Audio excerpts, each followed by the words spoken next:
चलिए बेटा recording start कर दी, ठीक है।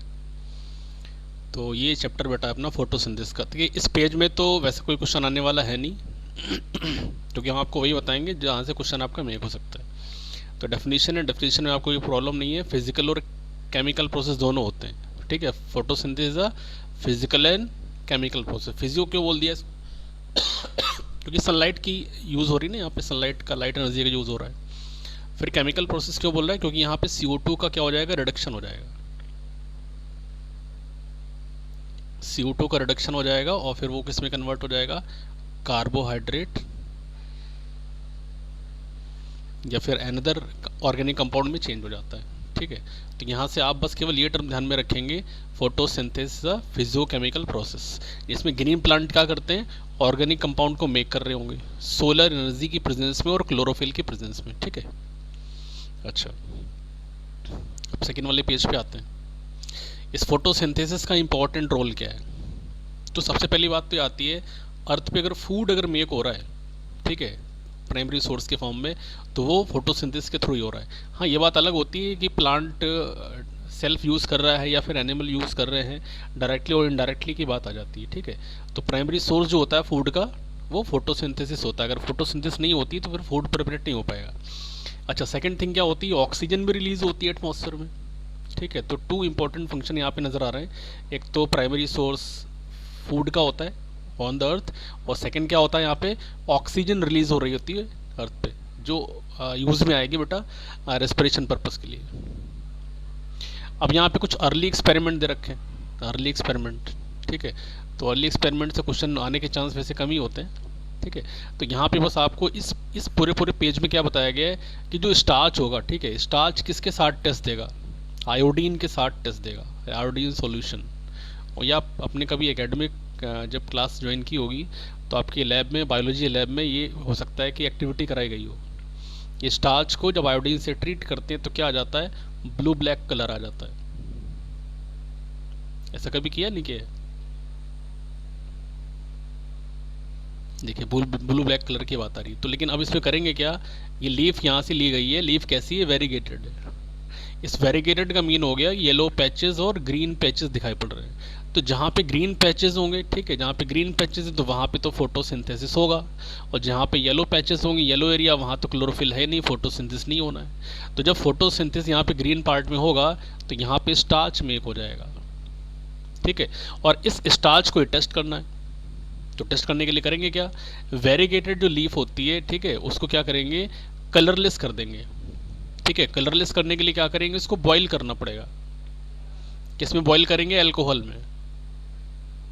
जब अल्कोहल में बॉईल कर देंगे तो क्लोरोफिल वॉश हो गया, ठीक है, क्लोरोफिल वॉश हो जाएगा। वॉश होने के बाद ये कलर कैसा हो गया, नॉन ग्रीन हो गया। अब इसको हम टेस्ट करेंगे आयोडीन के साथ, ठीक है, आयोडीन सॉल्यूशन के साथ इसको हम क्या करेंगे, टेस्ट। और जैसे टेस्ट करते हैं ब्लू ब्लैक कलर आ जाता है। तो यहाँ से ये प्रूफ हो जाता है कि जो हमारा लीफ का जो ग्रीन पार्ट होता है वो स्टार्च मेक करता है, only in green part of the leaves, ठीक है। अब आते हैं हाफ लीफ एक्सपेरिमेंट की बात आती है, ठीक है। तो हाफ लीफ एक्सपेरिमेंट में ये दिखाया जा रहा है कि हाफ लीफ को तो कहाँ पे अंदर पुट कर दिया है, इस जार के अंदर पुट कर दिया, और जार के अंदर क्या है, पोटेशियम हाइड्रोक्साइड, ठीक है। तो अब आप ये बताइए कि यहाँ पे जार के अंदर वाली लीफ में फोटोसिंथेसिस होगी या बाहर वाली में होगी, या दोनों में होगी। देखिए वैसे तो आपको स्क्रीन में नजर आ रहा है स्टार्च यहाँ मेक हो गया, यहाँ पे स्टार्च नहीं है भाई। जो पार्ट लीफ का अंदर था, ठीक है, इस जार के अंदर था, वहाँ पे तो स्टार्च मेक हुआ ही नहीं। क्यों नहीं हुआ, क्योंकि अब QH जो होता है वो CO2 एब्जॉर्बर होता है। क्या होता है, CO2 एब्जॉर्बर। तो अगर KOH और CO2 दोनों के दोनों अगर कांटेक्ट में आए, ठीक है, तो होता क्या है, CO2 को कम्प्लीटली एब्जॉर्ब कर लेता है। तो अब इस जार के अंदर CO2 तो है ही नहीं। तो जब CO2 नहीं है, ठीक है, तो कैसे फोटोसिंथेसिस कंप्लीट हो पाएगी। और वैसे भी आपको डेफिनेशन मालूम है, इक्वेशन मीन कार्बन डाइऑक्साइड और ये जो वाटर होते हैं ये क्या होते हैं, रॉ मटेरियल। क्या होते हैं, रॉ मटेरियल होते हैं। तो अगर ये रॉ मटेरियल ही नहीं मिलेगा तो कहाँ से फोटोसिंथेसिस हो पाएगी, केवल वाटर से थोड़ी ना कुछ हो पाना है। और कार्बन डाइऑक्साइड है ही नहीं, कार्बन डाइऑक्साइड को तो KH ने एब्जॉर्ब कर लिया। तो ये है हाफ लीफ एक्सपेरिमेंट, ठीक है। तो यहाँ पे जो एक्सपोज पार्ट होता है वही केवल पॉजिटिव टेस्ट देता है स्टार्च के लिए, और जो कवर्ड पार्ट होता है मतलब जो पोर्शन अंदर था, ट्यूब के अंदर था, वो नेगेटिव टेस्ट देता है। तो यहाँ से प्रूफ हो जाता है कि CO2 जो होती है वो नेसेसरी होती है फोटोसिंथेसिस के लिए। क्लियर है ये वाला पेज? Yes sir. अब आगे आते हैं। अब उसके बाद आते हैं प्रिस्टले पे। तो प्रिस्टले ने क्या किया था बेटा? डिस्कवरी की थी ऑक्सीजन की। ठीक है, प्रिस्टले ने क्या की थी? ऑक्सीजन की डिस्कवरी की थी। ईयर भी याद रखिएगा, ईयर भी कभी कभी लगा देते क्वेश्चन में। 1774 में उन्होंने क्या किया था? ऑक्सीजन की डिस्कवरी की थी। और उन्होंने ये बताया था कि ऐसा है कि जो ग्रीन प्लांट होते हैं, ठीक है, ग्रीन प्लांट जो होते हैं ये क्या करेंगे? हाँ, एयर को प्यूरीफाई कर रहे होंगे, एयर को प्यूरीफाई कर रहे होंगे। इसके लिए भी एक एक्सपेरिमेंट है। ठीक है, अगर हम नेक्स्ट वाले पेज पे अगर चलते हैं तो यहाँ पे ये आया पेज। तो इस पेज में उन्होंने क्या कर रखा है? पहले उन्होंने एक जार ले लिया, जार के अंदर इस माइस को रख दिया, कैंडल को रख दिया। रिजल्ट क्या देख रहे हैं? इसकी डेथ हो गई। ठीक है, डेथ क्यों हो गई? कोई जब भी कैंडल जलेगी बेटा तो यहाँ से CO2 रिलीज हो रही होगी, और ये जो माइस है ये भी जब रेस्पिरेशन करेगा तो CO2 ही रिलीज कर रहा होगा। ऑक्सीजन तो कंज्यूम हो रही है, तो इसको ऑक्सीजन मिल नहीं पाई, इसको भी ऑक्सीजन नहीं मिल पाई, तो माइस की डेथ हो जाती है, कैंडल भी बुझ गई। ठीक है, अब इसको क्या करते हैं? प्लांट रख देते हैं, प्लांट रख के चेक करते हैं। ठीक है, तो प्लांट रख के चेक करते हैं तो यहाँ पे आउटपुट देखो, कैंडल भी जल रही है, ठीक है, और माइस भी सर्वाइव कर रहा है मजे से, कोई दिक्कत नहीं इसको। तो यहाँ से हम कह सकते हैं प्लांट क्या करता है? रिस्टोर करता है एयर को। ठीक है, जब भी एनिमल्स ब्रीदिंग करते हैं, ठीक है, और या कैंडल बर्न हो रही होती है तो ग्रीन प्लांट क्या करता है? एयर को रिस्टोर करता है, नहीं तो यहाँ पे रिजल्ट नहीं आ जाता।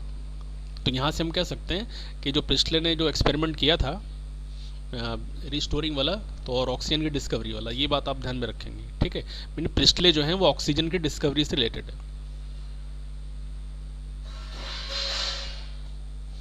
उसके बाद फिर आते हैं हम एंगन हाउस के एक्सपेरिमेंट पे आते हैं। ठीक है, एंगन हाउस के एक्सपेरिमेंट, ये ईयर याद रखेंगे, यहाँ से क्वेश्चन आपका मेरे हो सकता है। तो इन्होंने क्या किया? इन्होंने बताया कि सनलाइट जो होती है एसेंशियल होती है। ठीक है, सनलाइट जो होती है एसेंशियल होती है प्लांट के लिए, अगर वो एयर को प्यूरीफाई कर रहा है तो। लेकिन प्रिस्टले ने ऐसा कहीं कुछ नहीं बताया था। उन्होंने बस ये कहा था एयर जो होता है वो रिस्टोर हो जाता है ग्रीन प्लांट के थ्रू। ऐसा कोई फैक्टर वाली बात नहीं बताई थी कि सनलाइट एसेंशियल होता है, ये बात ध्यान रखिएगा। एयर तो प्यूरीफाई हो रहा है, लेकिन किसकी प्रेजेंस में हो रहा है? सनलाइट की प्रेजेंस में हो रहा है। ठीक है, तो अब जरा लाइन यहाँ पे देखेंगे, he conducted the same experiment by placing it once in dark and once in sunlight. तो यहाँ पे दो सेटअप लगाए इन्होंने, एक को डार्क में रख दिया, दूसरे को सनलाइट में रख दिया। ठीक है, तो जो सनलाइट में था वो तो ठीक है, ऑक्सीजन रिलीज कर रहा था, फोटोसिंथेसिस हो रही थी। लेकिन जो डार्क में था उससे क्या हो रहा था? ऑक्सीजन वहाँ से रिलीज हुई नहीं। ठीक है, अच्छा यहाँ पे इस लाइन में क्या बोल रहे हैं? इन्होंने बोल रहे हैं कि ऐसा है, कोई एक एक्वाटिक प्लांट भी ले लिया इन्होंने, इस वाले की बात कर रहे हैं, मतलब ये तो वही है। ठीक है, अब यहाँ पे इस वाले एक्वाटिक प्लांट की बात कर ले तो कौन सा प्लांट रखा होगा इन्होंने? हाइड्रिला। हाइड्रा। हाइड्रा नहीं है, देखिए हाइड्रिला। हाँ, ये जो हाइड्रा है ये तो एनिमल हो जाएगा, और ये जो हाइड्रिला है ये एक्वाटिक एनिमल हो गया है, वो एक्वाटिक प्लांट हो गया है।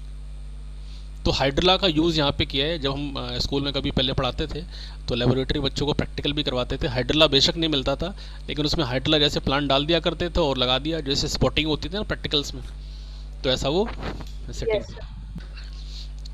चलिए ठीक है, तो ये आपको बात समझ में आ गई। तो ब्राइट लाइट की नीड होती है, और जब भी ये सेटअप लगाते हैं ना तो यहाँ से बबल्स निकलने स्टार्ट हो जाते हैं, ये बबल्स। तो यहाँ से अगर ये टेस्ट ट्यूब में वाटर अगर यहाँ तक होता है और जब बबल्स निकलेंगे तो ये वाटर यहाँ से नीचे पुश्ड हो जाएगा, प्रेशर अप्लाई करेगा तो वाटर लेवल यहाँ आ जाएगा। तो यहाँ से ये प्रूफ होता है कि जो ऑक्सीजन रिलीज हो रही होती है वो ग्रीन प्लांट से निकल रही होती है। ठीक है, लेकिन सनलाइट की प्रेजेंस में ऐसा होगा। ठीक है, और ये जो बबल्स होते हैं, ये जो बबल्स अभी आपको हम बता रहे थे, ये बबल्स निकलते जाते हैं तो उसमें ऑक्सीजन गैस की प्रेजेंस होती है। ठीक है, तो ये था इंगेज। अब आते हैं नेक्स्ट वाले पेज पे। ये जूलियन वॉन सेज क्या बता रहे हैं?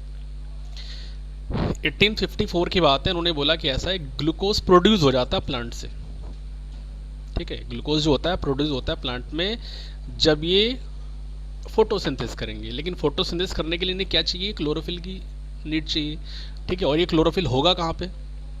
क्लोरोप्लास्ट के अंदर होगा। मतलब एक सीधा सा लॉजिक निकल के आता है, कंक्लूजन है कि इन्होंने प्रूफ कर दिया कि ग्लूकोज प्रोड्यूस होता है प्लांट में, और ये जो ग्लूकोज होता है स्टार्च के फॉर्म में स्टोर हो जाता है। फोटोसिंथेसिस में ग्लूकोज तो मेक हो गया, लेकिन ग्लूकोज जो मेक होगा वो कहाँ पे होगा, स्पेशल बॉडी के अंदर मेक होगा जिसको बोलेंगे क्लोरोप्लास्ट, और ये क्लोरोप्लास्ट कहाँ पे होगा, ग्रीन प्लांट में होगा, ठीक है, ग्रीन प्लांट के ग्रीन पार्ट में, ठीक है, नॉन ग्रीन वाला कोई लॉजिक यहाँ पे नहीं है। तो ग्लूकोज तो प्रोड्यूस हो रहा है, ठीक है, और स्टार्च जो है वो स्टोर हो रहा है, ये बात ध्यान में रखेंगे, लेकिन क्लोरोफिल की यहाँ पे नीड होती है, और ये कहाँ होता है, क्लोरोप्लास्ट के अंदर होता है। तो इसमें भी कोई कन्फ्यूज़न नहीं होना चाहिए, बस आपको साइंटिस्ट को बस कनेक्ट करके रखना है, कौन सा साइंटिस्ट कहाँ से किस वर्डिंग से कनेक्टेड है, यहाँ पे कन्फ्यूज़न नहीं होना चाहिए।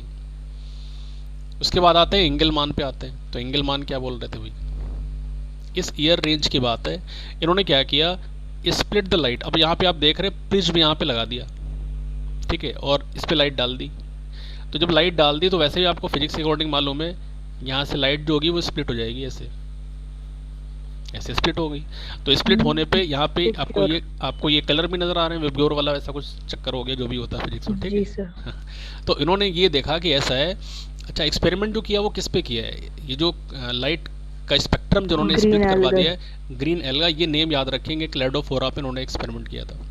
तो ये एल्गी का यहाँ पे लगा हुआ है क्लेडोफोरा, ठीक है। तो यहाँ पे उन्होंने क्या किया, क्लेडोफोरा को कहाँ पे रख दिया, एक ऐसे सस्पेंशन में रख दिया है जहाँ पे एरोबिक बैक्टीरियाज होते हैं। तो ये जो यहाँ पे ये जो पीक जैसा दिखाया जा रहा है, माउंटेन जैसा दिखा रहे हैं, तो ये बैक्टीरिया की प्रेजेंस को दिखा रहा है, ठीक है। तो अब होता क्या है, bacteria were used to detect the site of oxygen evolution. भाई एल्गा है, ठीक है, एल्गा है, फोटोसिंथेसिस करेगा तो ऑक्सीजन तो निकालेगा, लेकिन उस ऑक्सीजन का जो अमाउंट है वो कहाँ से निकल रहा है, किस लाइट में निकल रहा है, एक तो ब्लू वाले में निकल रहा है, दूसरा रेड वाले में निकल रहा है, और तो कहीं हो नहीं रहा। वैसे भी क्या होता है, इफेक्टिव जो रेडिएशन होता है वो ब्लू और रेड का ही होता है, इस पर क्वेश्चन बहुत आता है, ठीक है।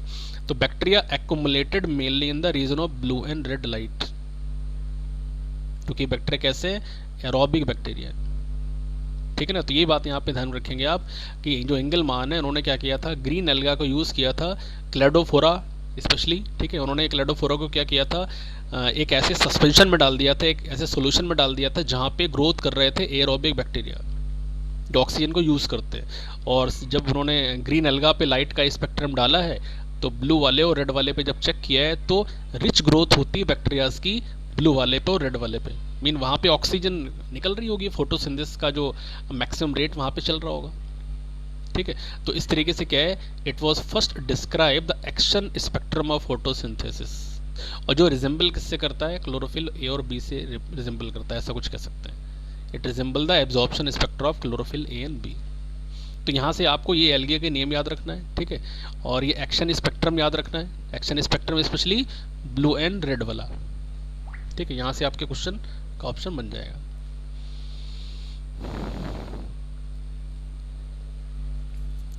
अच्छा, उसके बाद फिर आ गए मिडिल द 19th सेंचुरी। अब क्या डिस्कवर हो गया, plant use light energy. Plant क्या करता है, लाइट एनर्जी को यूज करता है to make the carbohydrate from raw material that is carbon dioxide and water. तो अब जो जब डेफिनेशन दी जाती है ना, तो डेफिनेशन कुछ ऐसी दी जाती है, photosynthesis is a process in which light energy is converted into chemical energy. ये तो बोलते हैं ना definition, light energy is converted into chemical energy. तो ये जो कार्बोहाइड्रेट है केमिकल एनर्जी के फॉर्म में, और लाइट एनर्जी जो सोलर से आ रही है, सोलर सिस्टम से आ रही है, सन से आ रही है, और रॉ मटेरियल ये हो गए, ये रॉ मटेरियल है। यहाँ पे क्लोरोफिल एज अ वो फैक्टर की तरह से वर्क करेगा, ठीक है। चलिए, यहाँ पे तो इसमें कोई डाउट नहीं है। अब आते हैं वॉन नील के एक्सपेरिमेंट पे आते हैं। वॉन नील जी क्या बोल रहे थे, तो वॉन टोटल कितने एक्सपेरिमेंट है, एक्सपेरिमेंट आ जा रहे हैं। नहीं, तो अब जो जैसा एनसीईआरटी में है वैसा उन्होंने पीपीटी बना रखी है, उसके बाद फिर आएगी फोटोसिंथेसिस। सर एक्चुअली अभी एनसीईआरटी नहीं है ना मेरे पास, इसीलिए घर पे है। हाँ, तो क्या करें, इसको ड्रॉप करें अभी? नहीं आप कराइए कंटिन्यू, कोई दिक्कत नहीं है, बाद में चेक कर लेंगे। हाँ, तो चल ठीक है। तो वॉन नील पे आते हैं। तो वॉन नील जो थे एक माइक्रोबायोलॉजिस्ट थे, इस बात पे ध्यान रखिएगा। मतलब वैसे तो क्या है, फादर ऑफ जो प्लांट फिजियोलॉजी किसको बोला जाता है, इस पे क्वेश्चन आता है, फादर ऑफ प्लांट फिजियोलॉजी पता है, मालूम है इसका, father of plant physiology Stephen Hales को बोलते हैं। Stephen Hales is called father of plant physiology. लेकिन वॉन नील यहाँ पे वर्क कर रहे हैं कौन, माइक्रोबायोलॉजिस्ट हैं। जैसे मेंडल जो थे, ग्रेगर जॉन मेंडल, जिनको फादर ऑफ जेनेटिक्स बोला जाता है, उनका जो क्लासिकल जो स्टडी एरिया था वो क्या था, मैथमेटिक्स, ठीक है। जब भी उन्होंने मेंडल के एक्सपेरिमेंट किए थे तो आपने वो रेड लाइनें पढ़ी होंगी, कोई विशेष क्रेडिट नहीं मिला था इनको।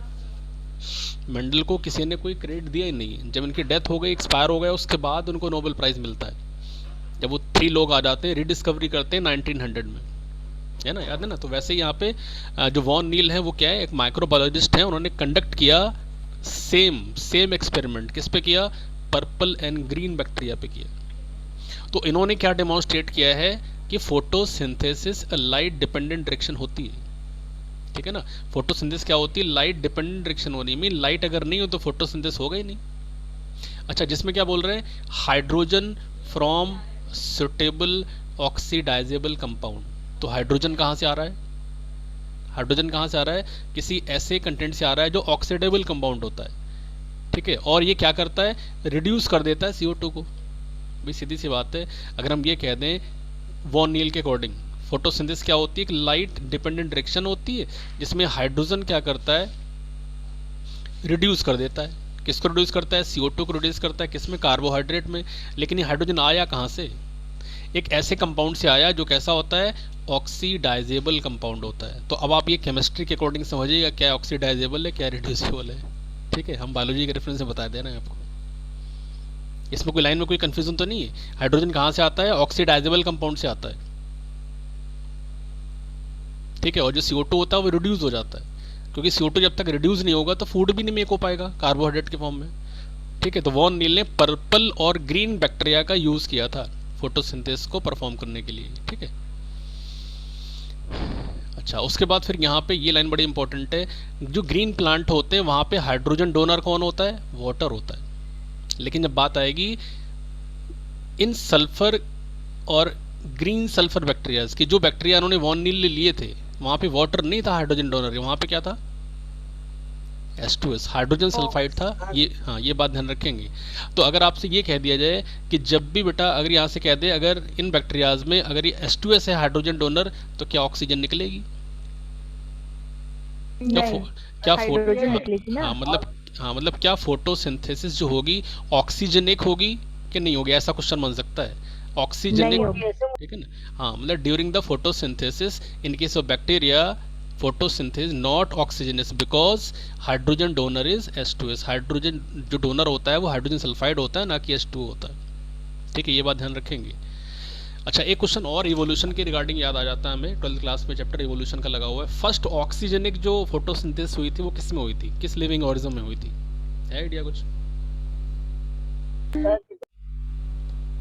हाँ, फर्स्ट ऑक्सीजनिक जो फोटोसिंथेसिस हुई थी वो किस लिविंग ऑर्गेनिज्म में हुई थी? अच्छा, ब्लू ग्रीन एल्गी जो होते हैं ना, हाँ, ब्लू ग्रीन एल्गी में first of all oxygenic photosynthesis हुआ था। एवोल्यूशन का क्वेश्चन है ये, ठीक है। मतलब आप उसको ऐसा कह किस सकते, टॉपिक में दिया हुआ है, किस टॉपिक में दिया, लाइक अंडर हेडिंग? नहीं हेडिंग तो नहीं याद है हमें, क्योंकि क्वेश्चन बहुत सारे हमने किसमें? सॉल्व करवाए और क्वेश्चन हमें सॉल्व किए, तो हमें पता है कि ऐसा क्वेश्चन हो सकता है। देखिए बुक के रिगार्डिंग अगर लाइन की बात कर लो तो लाइन हमें नहीं पता है हम क्वेश्चन फ्रेम कर देते हैं क्योंकि चेक करेंगे सर आज। हाँ चेक करिएगा इसको।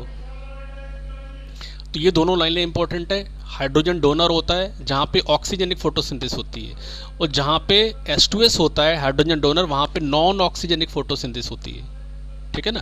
अब देखिए यहाँ पे लिखा है no oxygen is produced, clear. अब जरा ये लाइन ये इधर देख लेते क्या है, ही मतलब ये oxygen evolute by the green plant come from the, हाँ ये तो वही बात है जो आपको बता रहे हैं कि जो ग्रीन प्लांट होते हैं उनमें ऑक्सीजन कहाँ से आती है, वाटर से आती है। इसमें भी क्वेश्चन आया है, ऑप्शन आपको दे देंगे कि जो ऑक्सीजन आ रही है वो वाटर से आ रही है या CO2 से आ रही है या क्लोरोफिल से आ रही है, ऐसा ऑप्शन दे देंगे वो। तो वाटर ऑप्शन हो जाएगा। हाँ तो वाटर ऑप्शन की फोटोलिसिस होती है। अब आ गए पिगमेंट सिस्टम पे आ गए, तो यहाँ पे ये एक जनरल सा स्ट्रक्चर क्लोरोप्लास्ट का बता रखा है। तो क्लोरोप्लास्ट के इमेज में तो आपको कोई डाउट होना नहीं चाहिए। वैसे क्या होता है, डबल मेम्ब्रेन ऑर्गेनेल होता है, ठीक है, सेमी ऑटोनॉमस होता है, ये भी पता है आपको जी। सेमी ऑटोनॉमिक, ठीक है। अच्छा आपसे कह दिया इसमें इस क्लोरोप्लास्ट में राइबोसोम जो होंगे वो कौन से वाले होंगे, राइबोसोम 80 वाले होंगे, 80S वाले होंगे या 70S वाले होंगे? 70। हाँ मेन, हाँ इसको कह सकते हैं कि इन क्लोरोप्लास्ट के अंदर जो राइबोसोम होते हैं वो प्रोकैरियोटिक टाइप के होते हैं, prokaryotic type of ribosome mean 70s type of ribosome, ठीक है। और डीएनए की प्रेजेंस भी होती है, ठीक है। और एक एंजाइम होता है जिसपे बहुत इंपॉर्टेंट क्वेश्चन पूछा जाता है, रूबिस्को, जी। है ना, इसी क्लोरोप्लास्ट के मोस्ट स्ट्रोमा में। अबंडेंट, हाँ, most abundant most protein. Abundant होता है, आपने बताया। हाँ, तो ये रूबिस्को इसी के अंदर होगा। अच्छा, ये रूबिस्को जो होता है, वैसे तो बाद में आएगा, अभी आपको क्लियर कर देते हैं। रूबिस्को जो होता है उसके पास टू टाइप की एक्टिविटी होती है। एक्टिविटी होती है टू टाइप की, एक तो होती है ऑक्सीजनिक, मतलब ऑक्सीजन के साथ, ठीक है, और CO2 के साथ भी होती है। तो अब आपसे क्वेश्चन पूछा जाए कि इसकी जो बॉन्डिंग होती है रूबिस्को की, ऑक्सीजन के साथ ज़्यादा होती है कि CO2 के साथ ज़्यादा होती है? क्योंकि यहाँ पे जैसे CO लग रहा है ना, तो कार्बोक्सिलेज ऑक्सीजनेज, दो मीन निकलते हैं यहाँ पे। अगर आप C की बात करोगे तो C को बोलते हैं कार्बोक्सिलेज, O को क्या बोलते हैं, ऑक्सीजनेज। तो टू टाइप की एक्टिविटीज़ के पास है, ऑक्सीजन वाली भी है और CO2 वाली भी है। अगर ये CO2 का लेवल अगर कम हो जाए, अगर CO2 प्लांट को नहीं मिल रही है, तो क्या होता है, फोटो रेस्पिरेशन। क्या होता है, फोटो रेस्पिरेशन होने लगता है। और जब फोटो रेस्पिरेशन होने लगेगा ना, तो प्लांट के लिए ड्रॉबैक होगा, वो प्लांट मुश्किल में खड़ा हो जाता है। स्पेशली C3 प्लांट की बात हो रही है, वो भी आगे हम बताएंगे। फिलहाल अभी हम टॉपिक को यहीं पे लिमिटेड रखते हैं, नहीं तो बाउंस हो जाएगा फिर। तो फर्स्ट पॉइंट में क्या बोल रखा है, फोटोसिंथेसिस जो होती है वो ग्रीन लीफ में होती है, ठीक है, या फिर ग्रीन पार्ट में होती है, इसमें कोई डाउट नहीं है। अच्छा, ग्रीन जो पार्ट या फिर जो प्लांट के पार्ट हैं, लीफ हैं, उनमें क्लोरोप्लास्ट होता है, और क्लोरोप्लास्ट की प्रेजेंस लीफ में कहाँ होगी, मीजोफिल सेल के अंदर होगी। आपने नोट में पढ़ रखी लीफ वाली, upper epidermis, lower epidermis, vascular bundle, palisade cells, spongy parenchyma, ऐसे करके पढ़ा था ना वो। तो इन्हीं मीजोफिल सेल के अंदर क्लोरोप्लास्ट की प्रेजेंस होगी, और ये क्या करते हैं, help to get optimum quantity of incident light. तो ये क्या करते हैं, इंसिडेंट लाइट जो भी आ रही है, सन से आ रही लाइट, उसको क्या करेंगे, एब्जॉर्ब कर लेंगे। तो अब जो क्लोरोप्लास्ट होता है उसके पास एक मेम्ब्रेनस सिस्टम होता है, ठीक है। मेम्ब्रेनस सिस्टम की बात कर लो तो ग्राना बोलेंगे, ठीक है, और या फिर स्ट्रोमा लैमेली बोलेंगे, दो तरह के हैं। अब देखिए यहाँ पे ये जो है, इनको तो बोल दिया ग्राना, ठीक है। और ये जो ये कनेक्टेड लगा हुआ है, मतलब दो ग्राना को कनेक्ट करने वाला ये जो सिंपल सा ये ट्यूब जैसा लगा हुआ है, हाँ, हाँ, इसको बोल देते हैं लैमेली बोल देते हैं। या फिर कहीं कहीं पे लाइंस में, बुक में ऐसा लिखा हुआ है ग्राना थाइलेकोइड, जैसे इसको तो ग्राना बोलते हैं। थाइलेकॉइड तो वही हो गया ना, एक के ऊपर एक। हाँ, मतलब अगर ये कह दें कि अगर ये ऐसे करके ये एक बनाया, कॉइन बनाया, एक और कॉइन इसके ऊपर रख दिया, एक और कॉइन रख दिया, एक और कॉइन रख दिया, तो ये जो स्टॉक लग रहा है ना, one about to each other coin का, उसको हम बोल रहे हैं ग्राना बोल रहे हैं। यस। तो एक जो सिंगल पीस होता है उसको बोलते हैं थाइलेकोइड, थाइलेकोइड बोलते जी, हैं। और वो, हाँ, हाँ, और पूरा एक साथ उसको ग्राना बोल देते हैं। हाँ, उसको ग्राना बोल देते हैं। तो अब होता क्या है, लाइन में कहीं कहीं लिखा है ग्राना थाइलेकोइड और कहीं पे लिखा है स्ट्रोमा थाइलेकोइड, दो तरह के थाइलेकोइड हैं, आप समझिएगा। ये जो लाइन आपको दिख रही है ये भी थाइलेकोइड ही है, जिसको लैमेली बोल रहे हैं, ठीक है। लेकिन बस ये है कि ये सिंगल नज़र आ रहा है, स्ट्रोमा में पड़ा हुआ है, और ये कैसे नज़र आ रहे हैं, पाइल में नज़र आ रहे हैं, एक दूसरे के ऊपर अरेंज हो गए। तो यहाँ के जो थाइलेकोइड होते हैं इनको ग्राना के थाइलेकोइड बोला जाता है, और जो लैमेली होते हैं उनको क्या बोलते हैं, स्ट्रोमा थाइलेकोइड बोलते हैं। अब देखिए यहीं से क्वेश्चन आपका थोड़ा सा, हाँ, ट्विस्ट बन जाता है, यहीं से बन जाता है। वो ट्विस्ट आपको बाद में बताएंगे, अभी फिलहाल इन्हीं लाइनों पे चलते हैं। तो क्या बोल दिया, स्ट्रोमा लैमेली है, और ग्रेना हो गया, स्ट्रोमा लैमेली हो गई, और फ्लूइड स्ट्रोमा हो गया। तो फ्लूइड तो आपको ये बेस ही होता है मैट्रिक्स क्लोरोप्लास्ट के अंदर वाला, ठीक है। Each granum is a membrane bound sac like thylakoid, जिसको लैमली बोल सकते हो। तभी हमने आपको देखिए बोला, इसी को लैमली को ही थाइलेकोइड बोल रहे हैं ना। तो दो तरह की आपके थाइलेकोइड नज़र आ रहा है, एक तो ग्राना थाइलेकोइड है, ठीक है, और एक क्या है, स्ट्रोमा थाइलेकोइड। इसमें कोई कन्फ्यूज़न नहीं होना चाहिए। अब इस पर क्वेश्चन आता है कि जो ग्राना थाइलेकोइड होता है, इसमें PS सेकेंड प्रेजेंट होता है, या PS फर्स्ट प्रेजेंट होता है, या फिर बोथ प्रेजेंट होते हैं, तो क्या आंसर आएगा? PS2 नहीं 1, नहीं, पता नहीं। दोनों होते हैं। दोनों होते हैं। दोनों होते हैं, PS फर्स्ट भी होता है, PS सेकंड भी होता है। लेकिन जब स्ट्रोमा थाइलेकोइड की बात करोगे ना, तो वहाँ पे केवल आपको PS फर्स्ट ही मिलेगा, ये बात ध्यान अब ये रखिए। करेंगे ना, कराई का है फोटो सिस्टम। हाँ, तो अब ये है कि साथ साथ क्वेश्चन आ जाता है माइंड में, तो आपको बताना शुरू कर देते हैं। तो जी यहाँ जी, सही सही। ये सही है ना, ये चारों पॉइंट क्लियर हो गए ना, इसमें कोई दिक्कत नहीं। चलिए अब कोई प्रॉब्लम नहीं। अब हम पेज को चेंज कर देते हैं, अब क्लोरोप्लास्ट पे आ गए। तो ये कह रहे हैं कि जो मेम्ब्रेनस सिस्टम होता है वो लाइट को तो ट्रैप कर लेगा, लेकिन लाइट को ट्रैप करने के बाद होगा क्या, आउटपुट क्या आएगा, एटीपी के मॉलिक्यूल आएंगे और क्या आएगा, NADPH। अच्छा, जब वहाँ पे रेस्पिरेशन चल रहा था तो वहाँ पे जो हाइड्रोजन करियर था वो कौन था, याद आ रहा है, ये बड़ा कन्फ्यूज़न इस पर भी होता है, NADP था या फिर NAD था, इस पे बच्चे कंफ्यूज होते हैं अक्सर, ये वाला था कि ये वाला था, मतलब 1 नंबर वाला कि 2 नंबर वाला।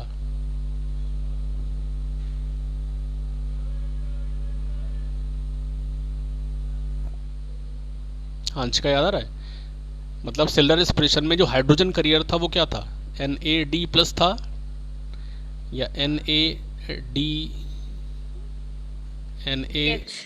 NADP था, नहीं H तो बाद में आएगा ना, हाइड्रोजन करियर की बात कर रहे हैं हम। हाइड्रोजन कैरियर NAD था, NAD प्लस, DP थोड़ी था। हाँ, नहीं वही तो हम डिस्कस कर रहे हैं, देखिए यहाँ पे P लग जाता है एक्स्ट्रा, ठीक है, वहाँ पे केवल क्या था, NAD था, तभी तो NADH में कन्वर्ट हो रहा था वो। सर NAD का फुल फॉर्म क्या था, भूल गए। निकोटिनामाइड। निकोटिनामाइड, और ये H का, एस तो वो रिड्यूस हो गया ना, निकोटिनामाइड एडेनिन डाई न्यूक्लियोटाइड। अगर पी लगा हुआ तो फॉस्फेट बोल देंगे, ठीक है।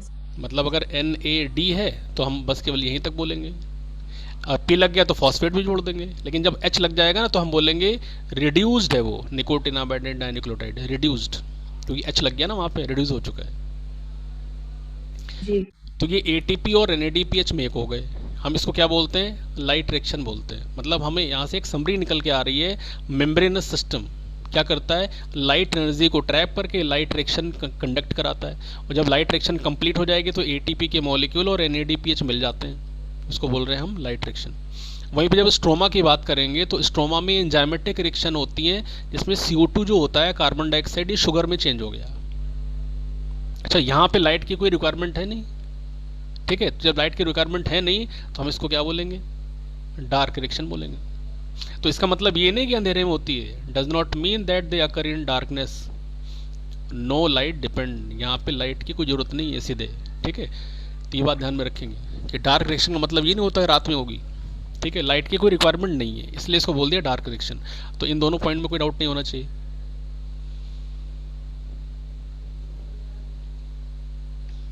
चलिए अब आते हैं पिगमेंट इन्वॉल्व इन फोटोसिंथेसिस, ये सबसे मेजर प्रॉब्लम होती है बच्चों के समझने के लिए।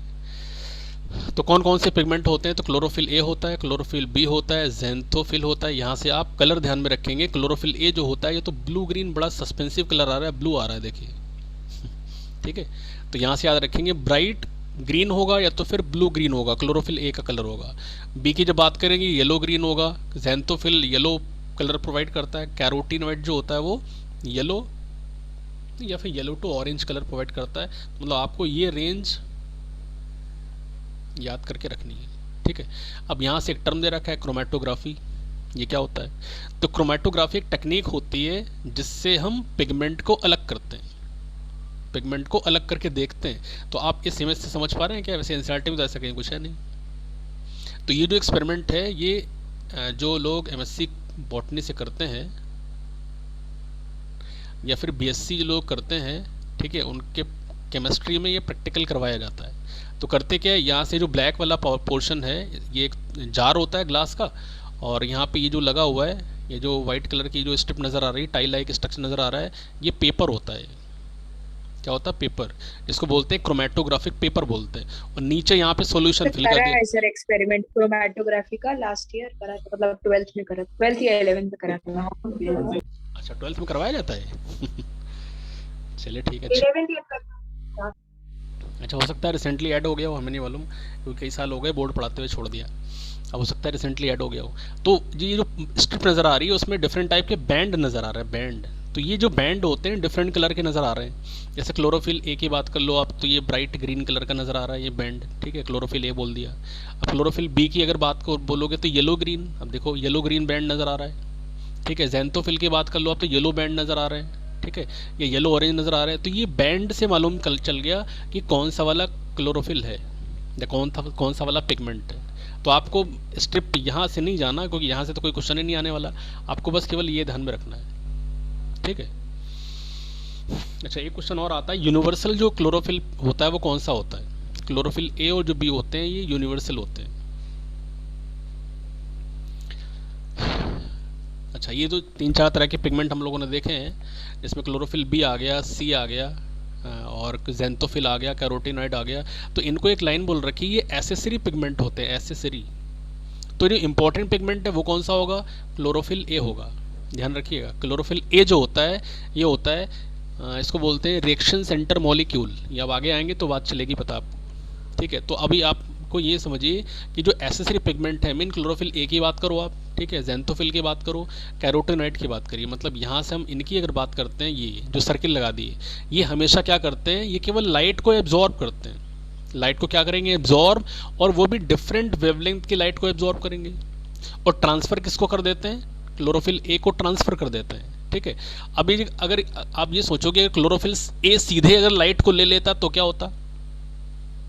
होता, क्लोरोफिल ए डिस्ट्रॉय हो जाता। समझ रहे हैं, ये एक लॉजिकल क्वेश्चन है यहाँ पे। क्लोरोफिल ए ने सीधे लाइट एनर्जी को ट्रैप क्यों नहीं किया, इन पे क्यों छोड़ दिया कि पहले आप फेस करो उसके बाद हमको ट्रांसफ़र कर देना, ठीक है। तो यहाँ पे जो क्लोरोफिल ए है, अगर ये सीधे ही अगर लाइट को ट्रैप कर लेता तो मीन यहाँ से इसका क्या हो जाता, फोटो ऑक्सीडेशन हो जाता, क्लोरोफिल ए डिस्ट्रॉय हो जाता। तो इसलिए ये जो एसेसरी पिगमेंट होते हैं ये पहले लाइट को ट्रैप करते हैं, उसके बाद जो भी एनर्जी होती है क्लोरोफिल ए को दे देते हैं, इनडायरेक्टली दे देते हैं, ठीक है। ऐसा कुछ हो गया।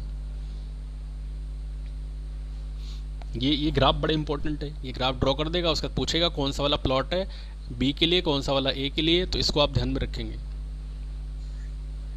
ठीक है। तो ये जो फर्स्ट लाइन होगी ऊपर पीक वाली होगी, बी के लिए होगी, ठीक है। और उसके बाद जो नीचे वाली पीक आ रही है, मतलब यहाँ से जो भी लाइनें हैं आप उसको फ्रेम करके रखेंगे, ठीक है। मिडिल वाला जो होगा वो कैरोटीनॉइड के होगा, या आप कुछ ऐसा कर लो, मिडिल वाली जो लाइन आ रही है मतलब यहाँ से वो कैरोटीनॉइड है, ए को नीचे कर दो, बी को ऊपर कर दो, तो ग्राफ आपको याद रहेगा, ठीक है। अच्छा, ये ग्राफ एक बार फिर से बता दीजिए, ये मतलब क्लियर नहीं हुआ। मतलब देखिए, आपको यहाँ पे तो कोई ध्यान देने वाली जरूरत ही नहीं है, क्योंकि आपको कोई कन्फ्यूजन नहीं पालना है यहाँ पे, ठीक है। आपको बस केवल ये ध्यान रखना है कि ये जो पीक दिख रहे हैं ना अलग अलग, क्योंकि वैसे आपके पेपर में कलरफुल इमेज तो आना नहीं है भाई, यहाँ पे तो फिर भी कलर दिखाई पड़ रहा है, वहाँ पे आपको ब्लैक एंड वाइट ही मिलेगा। ब्लैक एंड वाइट पे वो नेम दे देंगे, वो ए बी सी करके, ठीक है। वो आपको पहचानना पड़ेगा ए बी सी है क्या, किसके लिए दिखाया जा रहा है, किस पिगमेंट के लिए दिखाया जा रहा है। तो आपको बस वो ग्राफ का प्लॉट देख लेना है कि बी वाला ऊपर है, ए वाला नीचे, मिडिल वाला कैरोटीनॉइड, ये सीक्वेंस आप याद कर लोगे बस, और कुछ नहीं। मतलब बी सी ए, ठीक है। बी जो हो गया क्लोरोफिल ए के लिए हो गया, ए क्लोरोफिल ए के लिए हो गया, और सी कैरोटीनॉइड के लिए हो गया, ऐसा करके मतलब एक फॉर्मूला टाइप का सीक्वेंस बना लिया आपने, ठीक है। ये ध्यान में रखना और कुछ नहीं। अच्छा, अब यहाँ से बच्चे कंफ्यूज हो जाते हैं, ये क्या होता है।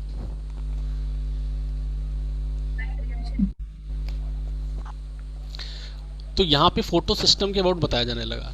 तो पिगमेंट जो होते हैं ऑर्गेनाइज होते हैं, ठीक है। यहाँ पे अगर बात बता दें आपको कि ये जो मॉलिक्यूल यहाँ पे दिखाया जा रहा है, ये क्लोरोफिल के मॉलिक्यूल दिखाए जा रहे हैं। तो क्लोरोफिल के मॉलिक्यूल यहाँ से फोटोन को ट्रैप कर रहे हैं, ठीक है। जब ये फोटोन को ट्रैप कर रहे हैं तो आप देखिए इसको नेम दे रखा है रिएक्शन सेंटर, मतलब हम इसको अगर पूरा पूरा रेड कर दे तो। और रिएक्शन सेंटर जो होता है वो ऑलवेज किसका होता है, क्लोरोफिल ए का होता है, ये हमेशा याद रखिएगा। रिएक्शन सेंटर पे कौन से क्लोरोफिल के मॉलिक्यूल होते हैं, क्लोरोफिल ए। और बाकी जो चारों तरफ से इनको घेर के रखा हुआ है, सराउंड करके रखा हुआ है, तो ये एसेसरी होते हैं, ये बात ध्यान में रखिएगा, ठीक है। एसेसरी,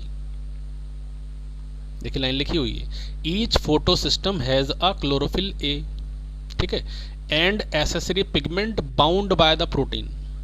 तो ये जो हमने आपको कलर करके दिखा दिया, रिएक्शन सेंटर की जो बात बोली है वो क्लोरोफिल ए है, बाकी सारे क्या हो गए, ये एसेसरी हो गए, ठीक है। तो यहाँ से क्या बन गया, पिगमेंट सिस्टम बन गया। अब वो जो पिगमेंट सिस्टम है वो दो तरह के बताए गए, एक तो पीएस फर्स्ट होता है, दूसरा वाला क्या होता है, पीएस सेकंड। अब ये फर्स्ट सेकंड का हाँ, ये पीएस फर्स्ट सेकंड का चक्कर नहीं समझ में आता क्या है, ठीक है। तो पीएस फर्स्ट सेकंड के चक्कर में कुछ नहीं है, बस आपको ये बेसिकली फोटो सिस्टम्स जो होते हैं ये वही लाइट रिएक्शन का पार्ट होती है, मतलब एक इनमें से लाइट रिएक्शन था, दूसरा डार्क रिएक्शन था शायद। नहीं नहीं, दोनों लाइट रिएक्शन में इन्वॉल्व होते हैं, क्या था, दोनों लाइट रिएक्शन में इन्वॉल्व होते हैं, हाँ दोनों के दोनों। मतलब ये होता है कि भाई फास्फोरिलेशन तो दोनों पे होगा, फोटो फास्फोरिलेशन एक पे साइक्लिक होता है, दूसरे पे नॉन साइक्लिक होता है, डिफरेंस इतना होता है। अच्छा, दूसरी बात ये भी है कि जो एसेसरी पिगमेंट होते हैं ना वो डिफरेंट वेवलेंथ की लाइट को भी एब्जॉर्ब करते हैं, देखिए आप यहाँ पे ये जो पी एस फर्स्ट है ये इस लाइट को एब्जॉर्ब कर रहा है, ठीक है, और जो पी एस सेकेंड है वो इस लाइट को एब्जॉर्ब कर रहा है। मतलब फोटोन, अगर पी एस सेकेंड की बात कर लो तो फोटोन कौन सा वाला है, 680 वाला है, और पी एस फर्स्ट की बात कर लिए तो 700 वाला फोटोन है, तभी पी 700 बोलते हैं। इतना फ़र्क है। ये जो लाइट की जो वेवलेंथ है या फ्रिक्वेंसी जो भी बताई जाती है, ठीक है, तो पी एस फर्स्ट के थ्रू ये लाइट एब्जॉर्ब होती है 700 वाली एनएम वाली, तो उसको बोल देते हैं पी 700 जो रिएक्शन सेंटर होता है। और पी एस सेकेंड की बात कर लो तो वहाँ पे इसको बोलते हैं लाइट एब्जॉर्ब होती है 680 वाली। अब आप ये बताइए इंटेंसिटी किसकी ज़्यादा होगी, 680 वाले की इंटेंसिटी ज़्यादा होगी कि 700 एनएम वाले की इंटेंसिटी ज़्यादा होगी?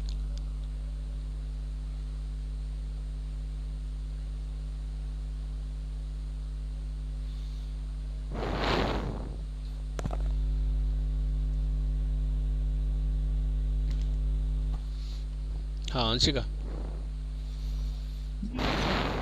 हाँ अंशिका बेटा यहीं तक क्लास रोकना पड़ेगा हमको क्योंकि दूसरा वाला भी क्लास है। ठीक है सर। ठीक है, कल आपका जैसे वो होता है ना 2 बजे से होता है वैसा ले लेंगे। कल फिजिक्स की, कल नहीं, कल जहां तक है अभी फिजिक्स की टाइम डिसाइड हो जाए फिर बायो का क्लास की मतलब वो हम लोग बात कर लेंगे। अच्छा अच्छा क्योंकि कल सर कह रहे थे कि शायद फिजिक्स की क्लास जल्दी लेंगे, मतलब संडे का दिन है तो ऑफलाइन क्लास जल्दी हो जाएगी। चलिए जैसा भी हो फिर बात कर ली जाएगी, है ना। तो हाँ, बस आज सर बता दे, डिसाइड कर ले, फिर आपको मैं बता दूं तो उसके हिसाब से आप बता दीजिएगा आपका टाइम ठीक कौन सा फ्री ठीक ठीक रहेगा। ठीक ठीक कोई केमिस्ट्री की भी होगी कल।